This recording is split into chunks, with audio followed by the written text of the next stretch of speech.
Je voulais vous faire une review complète directement sur le sujet de la DJI Osmo Pocket. J'en avais déjà parlé sur une vidéo l'année dernière, mais c'était clairement sur les vidéos la meilleure caméra pas chère. Mais là, clairement, c'est vrai que c'est pas cher du tout. Donc, vous avez donc la DJI Osmo Pocket qui nous permet d'avoir vraiment un test juste vraiment très bon. Pourquoi? En vrai, la DJI Osmo Pocket, c'est une caméra stabilisée toujours aussi compacte et unique en son genre, qui est très petite, qui nous permet de filmer donc et d'avoir une stabilisation en temps réel. Elle est vraiment stabilisée et elle est sortie, donc la version Pocket, la première version est sortie en 2018. Celle-ci est un petit peu plus récente, mais clairement, c'est pour moi, alors elle a des points négatifs, hein, c'est normal, mais elle a des points positifs parce que s'il y a une autre version qui sort, je pense qu'il sera vraiment beaucoup plus évolué et aussi donc plutôt un prix abordable pour ce qu'elle peut rendre. Mais clairement, d'avoir une qualité aussi évoluée et aussi avoir un petit objet comme ça qui ressemble à un mini robot. Alors, non, mais c'est bien sûr, j'ai un petit peu abusé. Mais clairement, on peut filmer donc n'importe quel type de vidéo et tout ça avec un si petit truc que vous pouvez emporter partout et avoir une stabilisation. Parce qu'aujourd'hui, avec les smartphones, etc., c'est un petit peu compliqué. Ou soit il faut avoir un stabilisateur. Là, vous avez tout en un. Vous avez de quoi prendre justement des bonnes images. Alors, je ne parle pas forcément au niveau de la photo, hein, parce que clairement, c'est pas du tout fait pour ça. C'est surtout fait pour de la vidéo en général. C'est très petit, c'est très compact et ça peut s'utiliser partout. La qualité reste vraiment correcte, hein, vraiment pour son prix. Pour moi, je trouve que ça les vaut. Alors, je vais vous parler des points positifs parce que vous en doutez bien. C'est la stabilisation qui est vraiment exemplaire. Il n'y a vraiment rien à dire. Meilleure performance en basse lumière. Champ de vision désormais suffisant pour les vlogs, etc. Format poche très agréable parce que oui, vous pouvez le mettre dans une poche, dans un petit sac, etc. Ça n'est pas du tout visible. Un format poche très agréable comme j'ai pu le dire. Un ajout du joystick qui est la bienvenue. Une coque de transport très bien pensée. Moins de dépendance à l'application parce que tout peut se faire directement sur sur l'Osmo Pocket. Une prise en main délicate aussi, il faut le savoir parce que c'est quand même un objet très fragile, donc il va falloir vraiment en prendre compte qu'il va falloir bien la maintenir et ne pas la laisser tomber parce que ça pourra, au niveau de la stabilisation, parce que c'est vraiment fragile, donc faites vraiment attention à ça. Le petit point négatif aussi, c'est qu'ils n'ont pas mis forcément une dragonne, un petit peu comme sur les manettes de Wii, je ne sais pas si vous en rappelez. Vous pouvez mettre des dragons ou même sur les anciens appareils photo, assez classiques, les numériques. Vous pouvez mettre un petit, voilà, justement une dragonne pour éviter que ça tombe. Et là, ça aurait été vraiment parfait, ça s'épouserait vraiment bien pour éviter que ça tombe. Il suffit d'une mauvaise manipulation ou quelqu'un qui vous bouscule. Et puis bon, malheureusement, le produit peut ne plus fonctionner. Donc vraiment faire très attention à ça. Batterie non amovible non plus, donc vous allez devoir être limité par rapport à l'autonomie que c'est proposé. On en reparlera un petit peu après. Le Motion Lapse qui est assez limité en Full HD. Toujours pas de haut-parleur intégré, donc un petit peu dommage pour ne pas entendre votre vidéo. Beaucoup d'évolutions réservées après sur les prochaines versions. J'espère vraiment une autre version du DJI Osmo Pocket. La version 3 serait vraiment géniale, enfin vraiment une version plus évoluée avec les technologies qu'on a à l'heure actuelle parce que c'est quand même une version qui est sortie en 2020, il faut le savoir. Donc ça reste déjà 3-4 ans donc, sur le marché. Mais bon, c'est vrai que ça fait quand même encore le taf à l'heure d'aujourd'hui, hein. Donc à peine 117 grammes aussi, c'est tellement léger, puis c'est tellement plus pratique pour des vlogs. Il faut se le dire aussi. Alors qu'est-ce que vaut, vous allez me dire, le son, le micro, etc. Alors d'après mon expérience, je trouve que ça reste vraiment correct. Alors c'est pas non plus exceptionnel. Pourquoi? Parce que vous vaudrait mieux si vous êtes en extérieur de mettre peut-être un micro-cravate ou pouvoir enregistrer donc avec votre smartphone ou directement ces choses-là. Mais on en reparlera un petit peu après. La finition est excellente, ce qui n'est pas surprenant de la part de DJI. On a la possibilité donc d'emblée, pour ceux qui ne l'ont pas remarqué, donc d'avoir une stabilisation et de guider la stabilisation là où vous souhaitez. Donc ça peut être aussi un tracking de vous ou directement c'est vous qui gérez avec un petit joystick que vous avez à côté. Vraiment, qu'est-ce que vous voulez filmer en temps réel, que ce soit à droite, à gauche, en haut, en bas.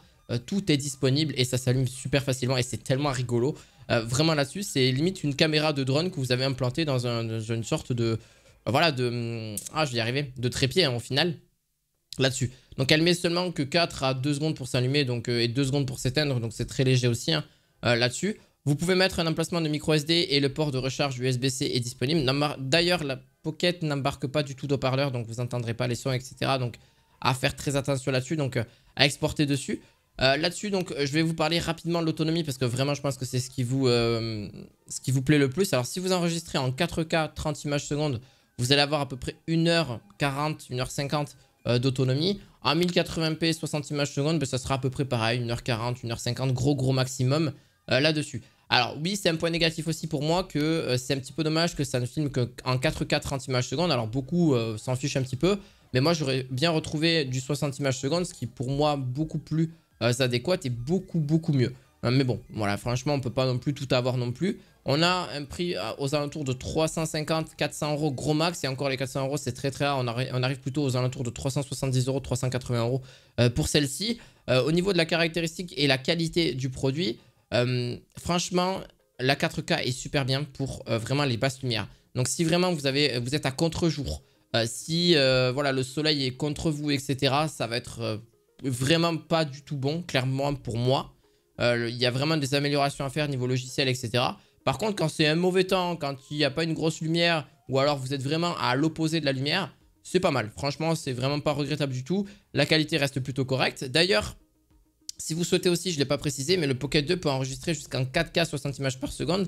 Mais si vous le souhaitez, parce que je vous ai dit 4K 30, mais c'est vraiment si vous voulez aller au-delà des débits de 100 mégabits seconde, ce qui aura une meilleure qualité et une meilleure fluidité aussi. Mais par contre, ça propose aussi des ralentis en 1080p 240 fps. C'est pour ça que je ne l'ai pas forcément précisé tout à l'heure là-dessus. Alors voilà, au moins des ralentis en 1080p 240 images secondes pour un objet qui fait que 360 euros, ça vaut quand même relativement le coup. Au niveau de la stabilisation et du tracking, c'est juste exemplaire. Il n'y a vraiment rien à dire. Que vous êtes en train de courir, que vous êtes en train de monter les escaliers, que vous faites du vélo, n'importe quoi, il y a vraiment, vous pouvez aller très vite et ça va gérer. Vraiment, ça va le gérer. Les mouvements un peu brusques, etc., un peu rapides, bon, forcément, il ne faut pas non plus la secouer très fort. Hein. Enfin, il ne faut pas être trop brusque non plus parce qu'il ne faut pas non plus avoir des mouvements, vraiment, comme je l'ai dit, vraiment, il faut faire attention à ça.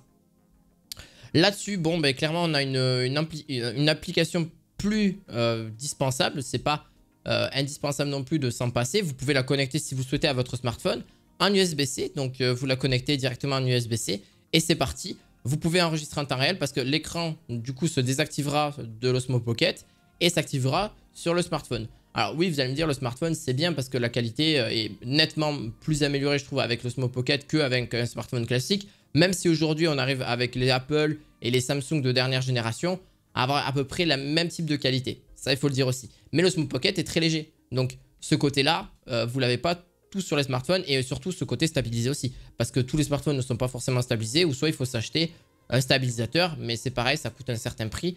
Et aussi, bon, ben, tout dépend de ce que vous recherchez. Alors, il faut savoir que c'est vraiment des résultats qu'on a pu avoir au niveau de l'autonomie qui est d'1h40 environ. Et d'ailleurs, je n'ai pas forcément spécifié. Vous allez me dire, il y a un pack pour moi qui peut vraiment être enfin, qui est vraiment bien.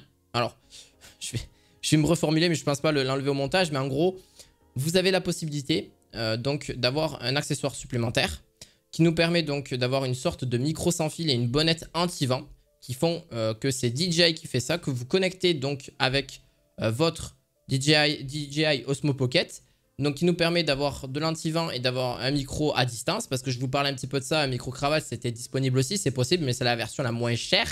Par contre, si vous voulez donc prendre ce micro cravate, ça a un certain prix aussi supplémentaire, et clairement, vous allez, si vous voulez le bundle entre guillemets créateur, ça sera proposé au total à 509 €. Par contre, la qualité du micro-cravate est là. Donc, au moins, vous avez tout en un. Vous n'avez rien à faire. Tout est là. Vous avez tout à connecter. Et vous avez juste plus qu'à lancer votre vidéo et on vous entendra très bien. Que vous êtes en train de vous filmer, que vous êtes en train de filmer l'extérieur, c'est juste génial. Et la chance que vous avez, c'est que c'est très petit. Donc, dans tous les cas, c'est vraiment minimaliste. Il faut le dire aussi là-dessus. Pour moi, c'est vraiment la conclusion. Ça reste super correct pour de la vidéo. L'autonomie est relativement bonne aussi. Donc par contre, c'est vrai qu'on ne peut pas changer de batterie. Ça aurait été vraiment sympa parce que c'est vrai que sur le long terme, si la batterie aura tendance un petit peu à râler, on va dire ça. Parce que forcément, on sait tous que les batteries ne tiennent que 2, 3, 4, 5 ans gros maximum. Et en fonction de l'utilisation que vous faites aussi de l'Osmo Pocket. Mais bon, voilà, on ne peut pas non plus rechigner sur un si petit truc qui est juste encore génial. Pour moi, je mettrai une note de 9 sur 10 parce qu'il y a clairement peu de négatifs, tellement que c'est vraiment bien en termes de caméra vidéo, que ce soit dans le côté un petit peu sportif ou dans le côté un petit peu vlog, etc. Ça peut vraiment être sympa.